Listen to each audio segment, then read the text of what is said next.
Museu da Imagem e do Som do Rio de Janeiro. No canto do hall de entrada, o piano que pertenceu a Ernesto Nazaré. Ele foi doado à instituição pelo pesquisador Luiz Antônio de Almeida. Apaixonado pela obra de Nazaré, investigou profundamente a vida do grande compositor. Terminou encontrando e convivendo durante um bom tempo com um filho e uma neta de Nazaré, que, sem herdeiros biológicos, confiaram ao pesquisador o acervo pessoal do músico, inclusive as poucas gravações de Ernesto a interpretar suas composições.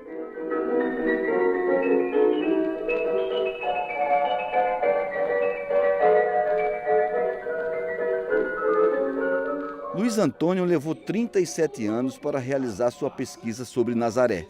Ele vasculhou arquivos públicos e privados, sebos e, já na era digital, navegou pela internet com a intenção de catalogar as composições do músico e contar sua história. Hoje, tem uma biografia escrita com mais de 400 páginas, que ainda não foi publicada. O Ernesto Nazaré nasceu no então Morro do Inheco, logo depois chamado de Morro do Pinto, aqui entre Santo Cristo e Cidade Nova. Isso foi no dia 20 de março de 1863. A formação dele é curiosa, porque ele era filho de um despachante da alfândega, ou seja, uma turma que não tinha nada a ver com música, mas de uma sinhazinha daquelas prísticas eras, né, que tinha formação em piano. Quando a mãe morreu, ele passou a estudar com um amigo da família, o professor Eduardo Madeira. Ernesto teve aulas com ele. Um ano e meio depois, o professor já disse que não tinha mais o que ensinar para ele. Foi quando ele foi procurar um grande nome, talvez o maior nome que lecionava no Rio de Janeiro. Curiosamente, um cidadão de New Orleans, um norte-americano com um nome francês, que era Charles Lucien Lambert.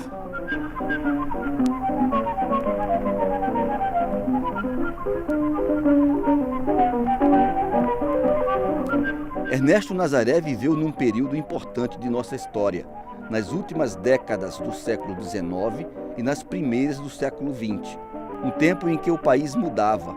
O Rio de Janeiro de Nazaré mudava. A cidade buscava ares parisienses. Retiravam-se do centro os pobres, os cortiços, para a abertura de uma grande avenida voltada para o comércio. Aparecia uma burguesia inspirada na Belle Époque francesa.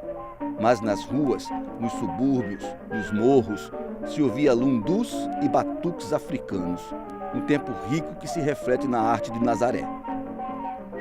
Eu diria que ele marca a consolidação de uma música genuinamente brasileira, porque ele recebe influências de toda aquela vida musical que acontecia no Brasil nessa segunda metade do século XIX, né? Da vida da música europeia, porque as partituras chegavam aqui aos borbotões, e da música das ruas, que era música já com muita influência africana, uma música já feita por escravos e descendentes de escravos, e ele recebe isso tudo e nasce essa música.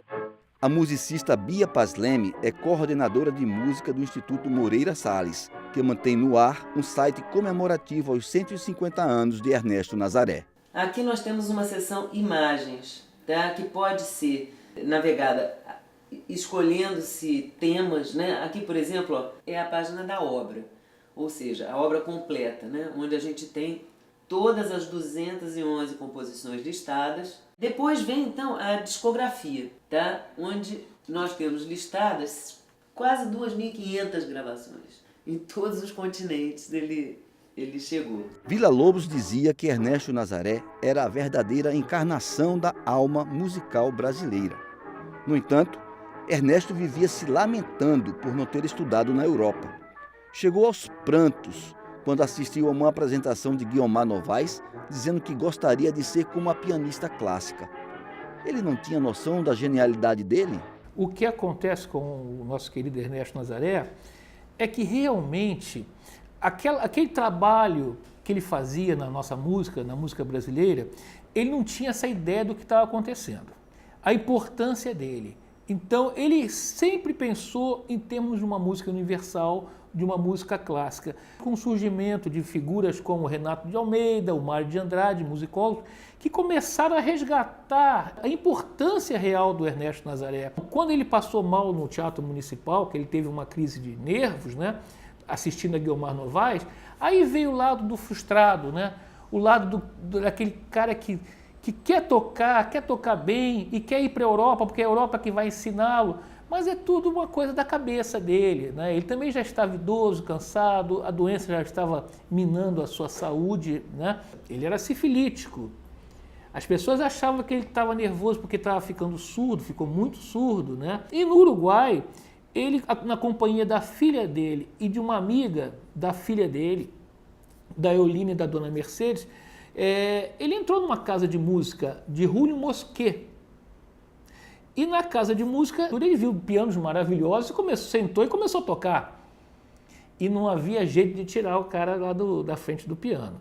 De repente surtou. Em 1933, Ernesto foi internado na colônia Juliano Moreira, em Jacarepaguá, onde deu fim à sua vida, ou morto por suicídio ou por acidente, no dia 1º de fevereiro de 1934.